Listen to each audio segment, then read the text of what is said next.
So we are in Pro Auto Care in Denver, Colorado. Have 2 locations, one in Denver, one in Littleton.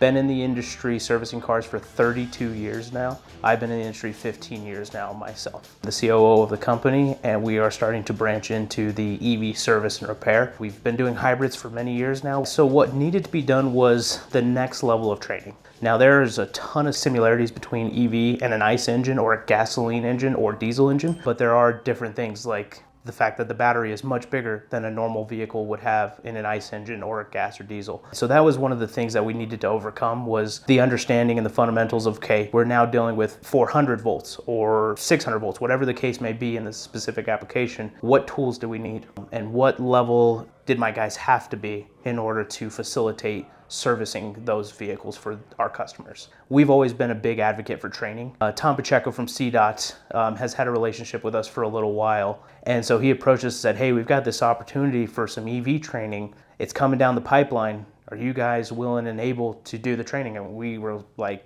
yeah, absolutely. My personal motto is the day that you think you've arrived is the day that you get left behind. And so we are constantly training, making sure we know what the newest technology is. EV market repair is the next thing that we're the tip of the spear. It was more so word of mouth and a trust that we had in Tom. And there was obviously a lot of work on his end to figure out who was going to be the best training. And we ultimately went with Workforce, and I'm so glad we did. Working with Janet and working with Paul O'Connell, who was the trainer at the facility that we went to in November, made the training so much better than any of the other training that we've had before. To the point where my technicians have told me that if Paul O'Connell's teaching a class on how to change a light bulb, they'll take that class. We had L3 certified techs, which is your advanced level EV repair technicians. We also had some guys that were EV certified through ASE as well in that class. And between the whole 12 guys that we had in that class, we had over 400 years of automotive service expertise. Paul was able to read that, pick up on it right away, and make the correction to the course to where it was engaging. We were constantly learning and knew exactly what we were trying to accomplish. You had a guy who not only had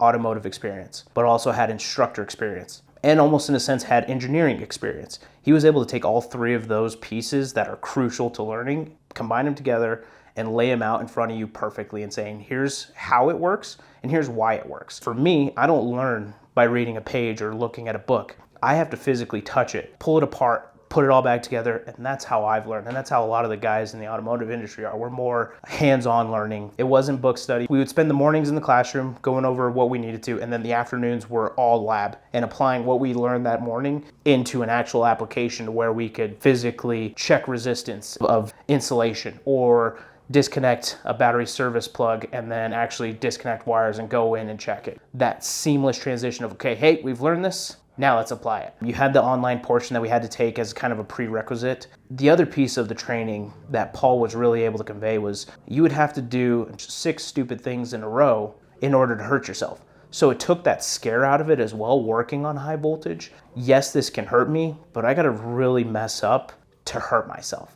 Going from the theory of it to the understanding it and then going to the applying of it was very seamless in that transition of like, hey, this is how you stay safe, this is what it can cause, and this is what it can do to you if you're not safe. Now that we know those 2 things, let's apply being safe and doing the steps that we need to fix the customer's problem. If it was something that was rudimentary, he didn't spend too much time on it. He would just, okay, hey, this is what you need to know about it, this is the important piece of it, the rest of it, pretty sure you know about it. Read the room. Does everybody agree? Yep. Okay, perfect. Now let's move on to the next step. We left with a confidence that we could literally take and apply it the following week that we got back. The next week we had a Honda Civic Hybrid show up at our Littleton store, which Matt was one of my lead technicians that attended the class. So he immediately got to apply what he had learned the previous week into an actual vehicle and really dive deep into it. We look for instructor quality. So technicians talk to each other. They've established a standard for a trainer. And there's been many times where my guys will say, oh, we've got training coming up,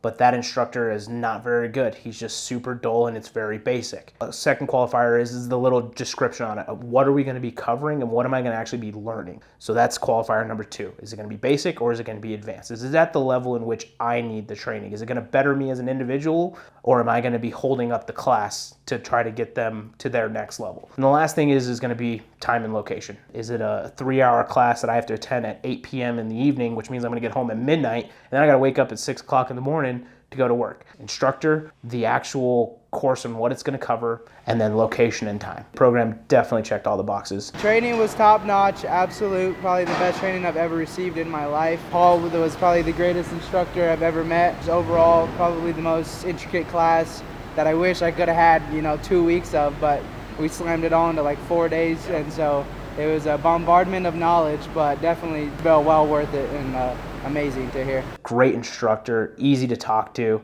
and probably my favorite thing about Paul was that my guys were asking him high-level questions, and if there was a question he was asked that he didn't know the answer, he wouldn't lie to us and say, oh yeah, this is what you do. He would simply just say, I don't know the answer, but I'll find the answer and then I'll let you know. In that class, we had 12 total students. The nice thing about having two guys like us in that classroom, we're in a sense the money guys for our operations, because of the fact that we were using so much technology and tools in this class that we're going to make our lives easier to be able to work on these vehicles. When a technician comes to you and says, hey, I need $6,000, $7,000, $8,000, $9,000, $10,000 worth of tools, and you get blindsided by it, you're like, what is this for? Well, having guys like us, we then have an understanding of yes, it's going to be a big investment, but we need to make this investment if we're going to take this next step in servicing EVs. The man knows his stuff. A phenomenal person, like I said, easy to talk to and very well informed, and he speaks technician. I think the training is superbly important for all shops to actually attend.